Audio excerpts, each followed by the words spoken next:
Kalingira Puri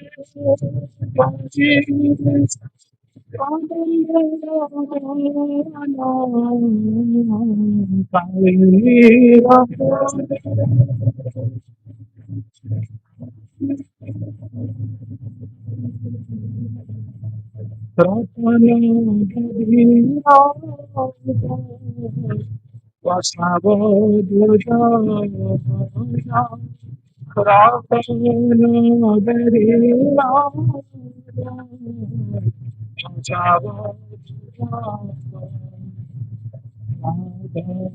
Krishna Pranamo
Radha Krishna Pranamo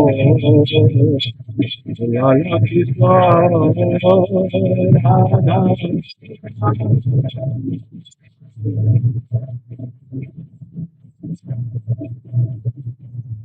Krishna Chaitanya Prabhu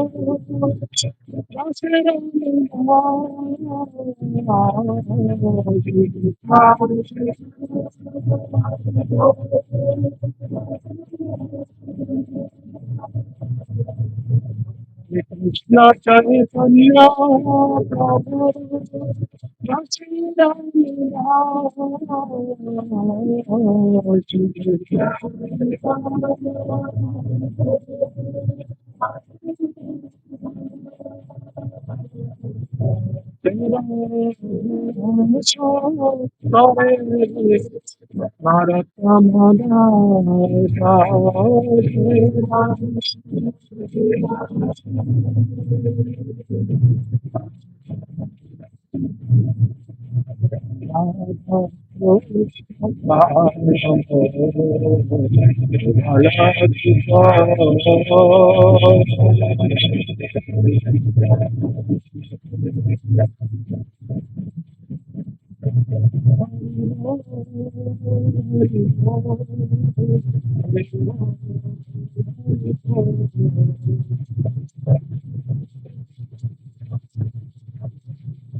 जय विष्णुपाद परमहंस परिव्राज आचार्य श्री श्रीमद अभय चरणारविंद भक्ति वेदांत स्वामी शील प्रभुपाद महाराज की।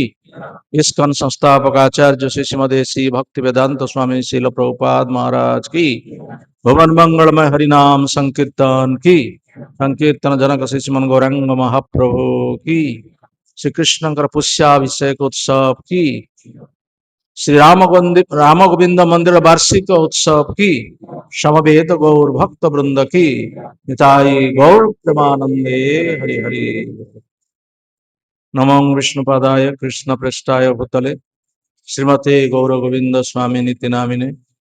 नमो विष्णुपादाय कृष्ण पृष्ठाय भूतले श्रीमते भक्ति वेदांत स्वामी नीति नामिने। नमस्ते सरस्वती देवे गौरवाणी प्रचारिणे निर्विशेष शून्यवादी पाश्चात्य देशतारिणे। जय श्री कृष्ण चैतन्य प्रभु नित्यानंद श्री अद्वैत गदाधर शिवासदि गौर भक्त वृंद। हरे कृष्णा कृष्णा कृष्णा हरे हरे। हरे राम राम राम हरे हरे। उपस्थित भक्त सज्जन वृंद एवं मातृवृंद, मु सर्वप्रथमे आमर अंतरराष्ट्रीय कृष्ण चेतना संघर प्रतिष्ठाता श्री श्रीमद अभय चरणारविंद भक्ति वेदांत स्वामी शिल प्रभुपादंकर चरण कमल रे एवं आमर पूज्य गुरुदेव श्री श्रीमद गौर गोविंद स्वामी गुरु महाराज चरण कमल रे एवं एठारे उपस्थित श्री श्रीमद भक्ति द्वैत आदिपुरुष स्वामी महाराज चरण कमल रे एवं मंदिर अध्यक्ष गोकुलानंद प्रभु एवं अन्य समस्त वरिष्ठ गुरुभ्राता वृंद एवं भक्त सज्जन वृंद मातृवृंदर आशीर्वाद भिक्षा करुच्ची।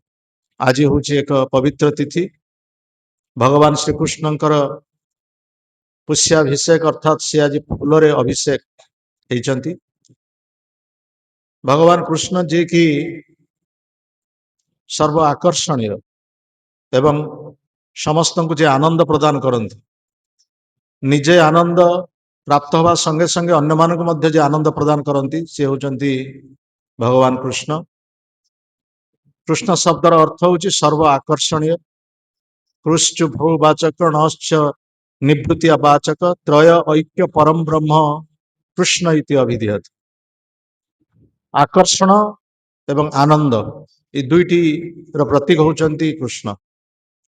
जदियो भगवान विभिन्न अवतार अच्छी, किंतु कृष्ण जे कि निकट में सबू ऐश्वर्यपूर्ण भाव में अच्छी एवं समस्त दिव्य गुण गुड़िक पूर्ण भाव में रही। एपरिक नारायण ठारे मध्य विष्णु नारायण इत्यादि एमान ठारे मध्य कृष्ण ठारे जो गुण अच्छी से पाखे ना। तो से कृष्ण को ही भगवान बोली भागवत कहुच्छी। व्यासदेव श्रीमद भागवतम प्रथम स्कंदर कहते एतेचांश कलापुंस कृष्णस्तु भगवान स्वयं। जदियो भगवान अनंत नाम अच्छी असंख्य नाम अच्छी, किंतु कृष्ण ही तांकर मौलिक नाम एवं तांकर से होचंदी भगवान।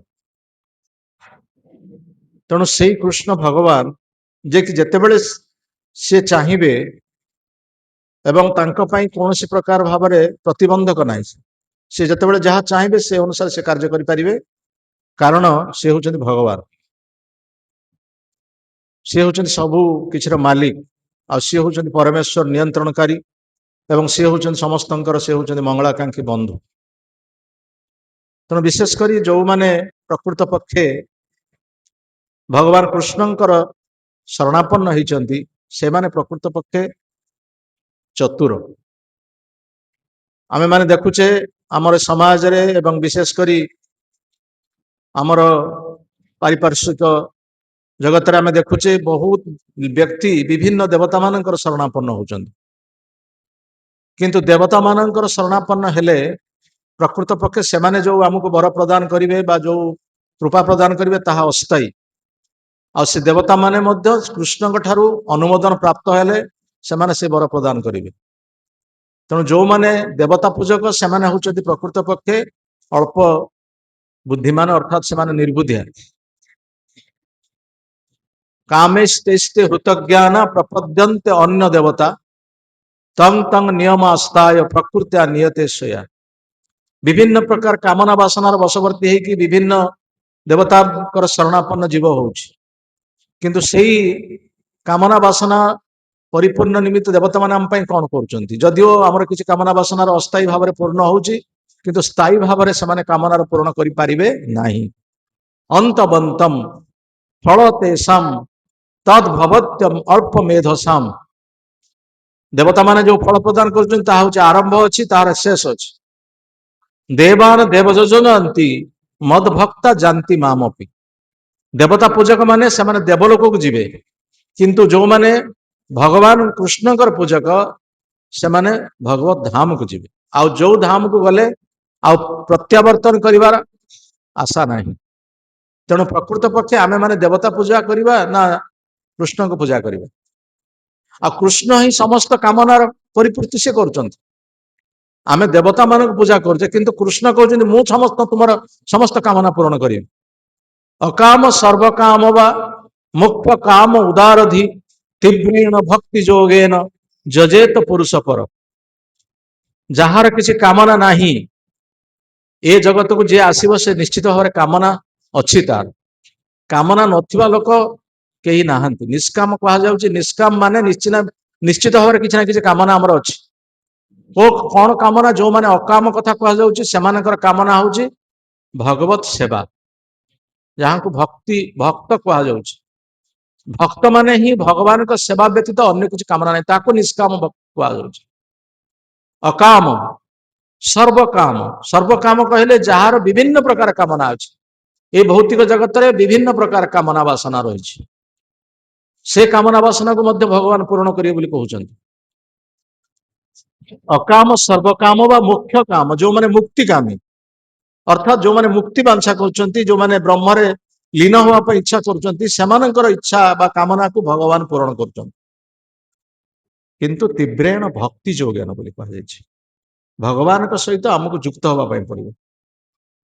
ଆମକୁ କୌଣସି ପ୍ରକାର ଭାବରେ, ଯେକୌଣସି ପ୍ରକାର ଭାବରେ ଆମକୁ ସେଇ କୃଷ୍ଣଙ୍କ ସହିତ ଯୁକ୍ତ ହେବା ପାଇଁ ପଡିବ।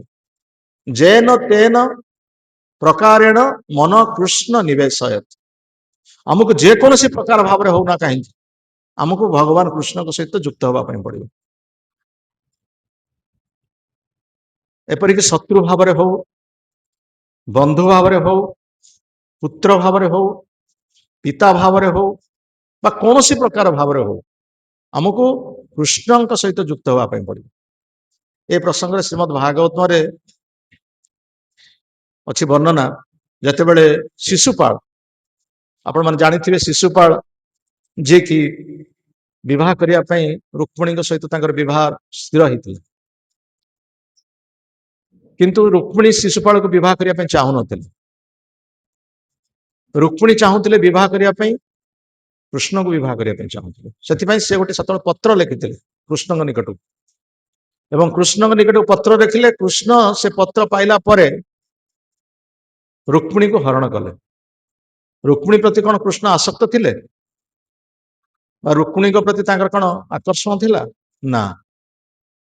ମୋ ପାଇଁ ଜଣେ କାହିଁକି ଆତ୍ମହତ୍ୟା କରିବ? ରୁକ୍ମିଣୀ ଲେଖିଥିଲେ ପତ୍ରରେ, ଯଦି ତୁମେ ମତେ ଆସିକି ଗ୍ରହଣ ନ କରିବ ବା ତୁମେ ମତେ ଯଦି ନ ନେବ ତାହେଲେ ମୁଁ ଆତ୍ମହତ୍ୟା କରିବି। ତେଣୁ ଭଗବାନ କୃଷ୍ଣ ତାଙ୍କୁ ଆତ୍ମହତ୍ୟାରୁ ବିରତ ରହିବା ପାଇଁ ଏବଂ ଶେଷରେ ସେ ରୁକ୍ମିଣୀକୁ ହରଣ କରିଥିଲେ, ଯୋଉଥିପାଇଁ ଶିଶୁପାଳ ବହୁତ କ୍ରୁଦ୍ଧ ହେଇଥିଲେ। ଏବଂ କ୍ରୁଦ୍ଧ ହେଲା ପରେ ଭଗବାନ କୃଷ୍ଣଙ୍କୁ ସେ ଯୋଉଠି ଦେଖନ୍ତି ବା ତାଙ୍କ କଥା ଯୋଉଠି ଶୁଣନ୍ତି ସେ ନିନ୍ଦା କରନ୍ତି। ମାନେ କଥା କହିଲା ମାନେ କୃଷ୍ଣଙ୍କର ନିନ୍ଦା। କିନ୍ତୁ ସେଇ ଶିଶୁପାଳ ଯେତେବେଳେ ଯୁଧିଷ୍ଠିରଙ୍କ ରାଜସ୍ୱ ଯଜ୍ଞରେ ଭଗବାନ କୃଷ୍ଣଙ୍କୁ ପ୍ରଧାନ ମହାନ ବ୍ୟକ୍ତିତ୍ୱ ହିସାବରେ ତାଙ୍କୁ ସମ୍ମାନିତ କରାଯାଉଛି, ସମସ୍ତେ ତାଙ୍କୁ ପ୍ରଶଂସା କରୁଛନ୍ତି, ସମସ୍ତେ ତାଙ୍କର ଗୌରବଗାନ କରୁଛନ୍ତି, ଏପରିକି ପିତାମହ ଭୀଷ୍ମ ମଧ୍ୟ ସେ ସ୍ଥାନରେ ଅଛନ୍ତି, ସମସ୍ତେ ତାଙ୍କର ଗୌରବଗାନ କରୁଛନ୍ତି। ସେ ସମୟରେ ଶିଶୁପାଳ ଆସି ପହଞ୍ଚି କୃଷ୍ଣଙ୍କର ନିନ୍ଦା କରିବାକୁ ଆରମ୍ଭ କଲେ। କହିଲେ ଏଇ ଲୋକଟାକୁ ବସେଇଲା କି ଏଠି, ୟାର ରେକର୍ଡ ଏତେ ଖରାପ, ମାନେ ଛୋଟ ପିଲା ବେଳୁ ଚୋରି, ଆଉ ଯୁବକ ଅବସ୍ଥାରେ ମଧ୍ୟ ଗୋପୀ ମାନଙ୍କର ମନ ଚୋରି, ବସନ ଚୋରି, ଏଇଭଳି କେତେ ପ୍ରକାର ୟାର ଗୁଣ ସବୁ ରହିଛି, ତାକୁ ଦିଆଯାଉଛି ଏତେ ଉଚ୍ଚ ଆସନ। ଏ ପ୍ରକାର ଭାବରେ କୃଷ୍ଣଙ୍କର ନିନ୍ଦା କରିବାକୁ ଆରମ୍ଭ କଲା। ଏବଂ ଭଗବାନ କୃଷ୍ଣ ଶେଷରେ ଶିଶୁପାଳକୁ ସୁଦର୍ଶନ ଚକ୍ର ଦ୍ୱାରା ତାକୁ ନିହତ କଲେ। ଏବଂ ସୁଦର୍ଶନ ଚକ୍ର ଦ୍ୱାରା ନିହତ ହେବା ପରେ ଶିଶୁପାଳ ଶରୀରରୁ ଗୋଟିଏ ଜ୍ୟୋତି ଆସିକି ଭଗବାନ କୃଷ୍ଣଙ୍କ ଶରୀରରେ ମିଶିଗଲା, ଯାହାକୁ ସାଜୁଜ୍ୟ ମୁକ୍ତି ବୋଲି କୁହାଯାଉଛି, ଭଗବାନଙ୍କ ଶରୀରରେ ମିଶିଯିବା। ତେଣୁ ସେ ମୁକ୍ତି ଲାଭ କଲା, ଯୋଉଟା କି ଯୁଧିଷ୍ଠିର ମହାରାଜ ଦେଖିଲା ପରେ କହିଲେ, ଯୁଧିଷ୍ଠିର ମହାରାଜ ଚିନ୍ତା କରୁଛନ୍ତି ଯେ ଏଭଳି ଏକ ପାପୀ ଯାହାଙ୍କ ଜିହ୍ୱାରେ କୃଷ୍ଣଙ୍କର ନିନ୍ଦା ଛଡା ଆଉ କିଛି ନାହିଁ, ସେ ତ ନର୍କ ଗତିରେ, ନର୍କ ମିଳିଥାନ୍ତା ତାଙ୍କ ସ୍ଥାନ, ନର୍କକୁ ଯାଇଥାନ୍ତା, ସିଏ କିଭଳି ଭାବରେ କୃଷ୍ଣଙ୍କ ଶରୀର ତାର ଶରୀର ସ୍ଥାନ ପାଉଛି। ଏ ପ୍ରକାର ସନ୍ଦେହ ହେଇଥିଲା ଯୁଧିଷ୍ଠିର ମହାରାଜଙ୍କ। ଏବଂ ଯୁଧିଷ୍ଠିର ମହାରାଜଙ୍କର ସନ୍ଦେହ ହେଲା, ସେତେବେଳେ ସେ ପଚାରିଲେ ନାରଦ ମହର୍ଷିଙ୍କୁ ଯେ କଣ ଘଟଣା କଣ, ଯେ ଶିଶୁପାଳ କାହିଁକି ନର୍କଗତି ନ ହେଇକି ସିଏ କାହିଁକି କୃଷ୍ଣଙ୍କ ଶରୀରରେ ସ୍ଥାନ ପାଇଲେ। ସେଠୁ ନାରଦ ମହର୍ଷି ତାଙ୍କୁ କହୁଛନ୍ତି ଯେ କୌଣସି ଉପାୟରେ ଆମେ କୃଷ୍ଣଙ୍କ ସହିତ ଯୁକ୍ତ ହେବା ଉଚିତ। ଶିଶୁପାଳ ଯଦିଓ ସେ କୃଷ୍ଣଙ୍କୁ ନିନ୍ଦା କରୁଥିଲା, କୃଷ୍ଣ ନାମ ସେ ଉଚ୍ଚାରଣ କରୁଥିଲେ। ଯେମିତି ଅଜାମିଳ ଯେତେବେଳେ ପାପୀ ହେଇକି ମଧ୍ୟ ମୃତ୍ୟୁ ସମୟରେ ନାରାୟଣ ନାମ ଉଚ୍ଚାରଣ କଲା, ପୁତ୍ରକୁ ଉଦ୍ଦେଶ୍ୟ କରି, ଭଗବାନଙ୍କୁ ଉଦ୍ଦେଶ୍ୟ କରୁନୁହେଁ, କୃଷ୍ଣକୁ ଉଦ୍ଦେଶ୍ୟ କରି, ନା ପୁତ୍ରକୁ ଉଦ୍ଦେଶ୍ୟ କରି ସେ ନାରାୟଣ ନାମ ଉଚ୍ଚାରଣ କଲା। ବିଷ୍ଣୁଦୂତ ମାନେ ଆସିଲେ, ସେମାନେ ଚିନ୍ତା କଲେ ନାହିଁ ନା ସେ ତ ତା ପୁତ୍ରକୁ ଡାକିଛି, ଆମେ କାହିଁକି ଯିବୁ। ନାରାୟଣ ମାନେ ଆମର ପ୍ରଭୁଙ୍କର ନାମ, ନାରାୟଣ ମାନେ ଆମେ ଭଗବାନଙ୍କର ନାମ ଉଚ୍ଚାରଣ କରାଯାଇଛି, ତେଣୁ ଆମକୁ ଯିବାକୁ ପଡିବ ଏବଂ ତାଙ୍କୁ ଆମକୁ ଉଦ୍ଧାର କରିବା ପାଇଁ ପଡିବ। ଠିକ ସେଇଭଳି ଭାବରେ ଯଦିଓ ଶିଶୁପାଳ ନିନ୍ଦା କରୁଥିଲା କୃଷ୍ଣକୁ, କିନ୍ତୁ କୃଷ୍ଣ ସେ ନାମ ଉଚ୍ଚାରଣ କରିଛି, ତାର ନାମାଭାସ ସ୍ଥିତି ପ୍ରାପ୍ତ ହେଇଛି। ତେଣୁ କୌଣସି ପ୍ରକାର ଭାବରେ ହଉ ଆମକୁ କୃଷ୍ଣଙ୍କ ସହିତ ଯୁକ୍ତ ହେବା ପାଇଁ ପଡିବ। ସେଠି ନାରଦ ମହର୍ଷି ଗୋଟେ ଶ୍ଲୋକ କହିଛନ୍ତି, ଗୋପେ କାମ୍ୟାଦ ଭୟାତ କଂସେ କଂସ ଦେଶାତ ଚଦିଦୟ ନୃପ ସମ୍ବନ୍ଧାତ ବୃଷ୍ଣି ସ୍ନେହାତ ଜୁୟମ ଭକ୍ତ୍ୟାଦ ବୟମ ବିଭୁ। ଗୋପୀମାନେ କୃଷ୍ଣଙ୍କୁ ସଦାସର୍ବଦା ସ୍ମରଣ କରୁଥିଲେ ଏବଂ ଭଗବାନ କୃଷ୍ଣଙ୍କର ବଂଶୀସ୍ୱନ ହବା ମାତ୍ରକେ ଗୋପୀମାନେ ସମସ୍ତ ତାଙ୍କର କାର୍ଯ୍ୟ ବନ୍ଦ କରିକି କୃଷ୍ଣଙ୍କ ପାଖକୁ ଚାଲି ଯାଉଥିଲେ ଏବଂ ଭଗବାନ କୃଷ୍ଣ ତାଙ୍କର ଇଚ୍ଛା ପୂରଣ କରିଛନ୍ତି। ଭୟାତ କଂସ, କଂସ ସର୍ବଦା ଭୟ କରୁଥିଲା, କାରଣ କଂସ ଶୁଣିଲା ଯେ ଦେବକୀର ଅଷ୍ଟମ ଗର୍ଭ ହିଁ ମୋର, ମତେ ହତ୍ୟା କରିବ। ତେଣୁ ସବୁବେଳେ କୃଷ୍ଣ ନାମ ଶୁଣିଲା ମାନେ ସେ ଭୟଭୀତ ହଉଥିଲା। ଶୟନେ ସ୍ୱପନେ ଜାଗରଣେ ସବୁବେଳେ ସେ କୃଷ୍ଣ ଦର୍ଶନ କରୁଥିଲା ଏବଂ ସେ କୃଷ୍ଣଙ୍କ ହସ୍ତରେ ମଲା, ମୃତ୍ୟୁବରଣ କଲା କଂସ। କିନ୍ତୁ କଂସ ମୃତ୍ୟୁବରଣ କଲା ପରେ ନରକ ଗତି ତାର ହେଇନି, ଭଗବାନଙ୍କ ହସ୍ତରେ ମଲା ପରେ ମଧ୍ୟ। ଦେଶାତ ଚଦିଦୟ ନୃପ, ଏ ଶିଶୁପାଳ ଈର୍ଷା କରୁଥିଲା କୃଷ୍ଣଙ୍କୁ ସବୁବେଳେ, କାରଣ ସେ ଯାହାକୁ ବିବାହ କରିବା ପାଇଁ ଚାହୁଁଥିଲା ରୁକ୍ମିଣୀକୁ, ତାକୁ ହରଣ କଲେ କୃଷ୍ଣ, ସେଥିପାଇଁ କୃଷ୍ଣଙ୍କୁ ସେ ସର୍ବଦା ଈର୍ଷା କରୁଥିଲା। କିନ୍ତୁ ଈର୍ଷା କରିବାର ପରିଣତି ମଧ୍ୟ, ଈର୍ଷା କରିବାର ପରିଣାମ ମଧ୍ୟ ସେ ଭଗବାନଙ୍କ ଶରୀର ସ୍ଥାନ ପାଇଲା। ସମ୍ବନ୍ଧାତ ବୃଷ୍ଣି, ଆଉ ବୃଷ୍ଣି ଅର୍ଥାତ ଯାଦବ ବଂଶରେ ଭଗବାନ କୃଷ୍ଣ ଜନ୍ମଗ୍ରହଣ କରିଥିଲେ। ତେଣୁ ଭଗବାନ କୃଷ୍ଣ ଯେତେବେଳେ ସ୍ୱଧାମକୁ ଚାଲିଗଲେ, ସେତେବେଳେ ମଧ୍ୟ ସେ ତାଙ୍କର ବଂଶର ଯେତେ ବ୍ୟକ୍ତି ଥିଲେ ସମସ୍ତଙ୍କୁ ସେ ସ୍ୱଧାମକୁ ନେଇ ଯାଇଛନ୍ତି। ତାଙ୍କ ପାଇଁ ତାଙ୍କର ବଂଶ ଆଜି ପବିତ୍ର ହେଇଗଲା। ତାଙ୍କର ବଂଶର ଯେତେ ଲୋକ ଥିଲେ ସମସ୍ତେ ତା ନିଜ ନିଜ ଭିତରେ କଳିତକ୍ରଣ କଲେ, ନିଜ ନିଜ ଭିତରେ ଝଗଡା କରିକି ସେମାନେ ନିଜେ ନିଜେ ମରିଯାଇଛନ୍ତି, କେହି ତାଙ୍କୁ ମାରି ନାହାନ୍ତି। ଯାଦବ ବଂଶ ସମ୍ପୂର୍ଣ୍ଣ ଭାବରେ ଧ୍ୱଂସ ହେଇଗଲା କୃଷ୍ଣ ଯେତେବେଳେ ସ୍ୱଧାମକୁ ଚାଲିଗଲେ।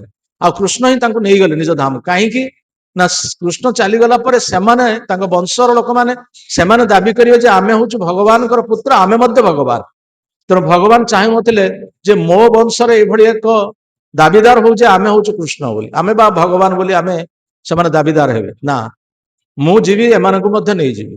ତେଣୁ ଯାଦବ ବଂଶ ଆଜି ପବିତ୍ର ହେଇଗଲା କୃଷ୍ଣ ସେଇ ବଂଶରେ ଜନ୍ମଗ୍ରହଣ କରିଥିବା ହେତୁ। ସମ୍ବନ୍ଧାତ୍ ବୃଷ୍ଣି ସ୍ନେହାତ୍ ଜୁୟମ, ନାରଦ ମହର୍ଷି ପାଣ୍ଡବ ମାନଙ୍କୁ କହୁଛନ୍ତି, କହିଲେ ତୁମମାନଙ୍କୁ ସ୍ନେହ ସେ କରୁଥିଲେ, କୃଷ୍ଣ ତୁମକୁ ସର୍ବଦା ସ୍ନେହ କରନ୍ତି। ଯଦିଓ ସେ ଦ୍ୱାରକାର ରାଜା, 16,108 ସ୍ତ୍ରୀ ତାଙ୍କର, ତଥାପି ମଧ୍ୟ ଅଧିକାଂଶ ସମୟ ସେ ହସ୍ତିନାପୁରରେ ଅଛନ୍ତି ଏବଂ ତୁମମାନଙ୍କର ଯେତେବେଳେ ବିପଦ ପଡିଛି ସବୁବେଳେ ସେ ତୁମକୁ ସାହାଯ୍ୟ କରିଛନ୍ତି। ସ୍ନେହ, ତୁମକୁ ସ୍ନେହ କରୁଥିଲେ ସେ, ଯୋଉଥିପାଇଁ ଅଧିକାଂଶ ସମୟରେ ତୁମ ନିକଟରେ ସେ ରହିଛନ୍ତି। ଆଉ ଭକ୍ତ୍ୟାଦ୍ ବୟଂ ବିଭୁ, ଆଉ ଆମେମାନେ ତ ତାଙ୍କର ଭକ୍ତ। ନାରଦ କହୁଛନ୍ତି ଆମେମାନେ ତ ତାଙ୍କର ଭକ୍ତ, ତେଣୁ ଭକ୍ତ ପ୍ରତି ତାଙ୍କର ସ୍ୱାଭାବିକ ଅନୁକମ୍ପା ରହିବ।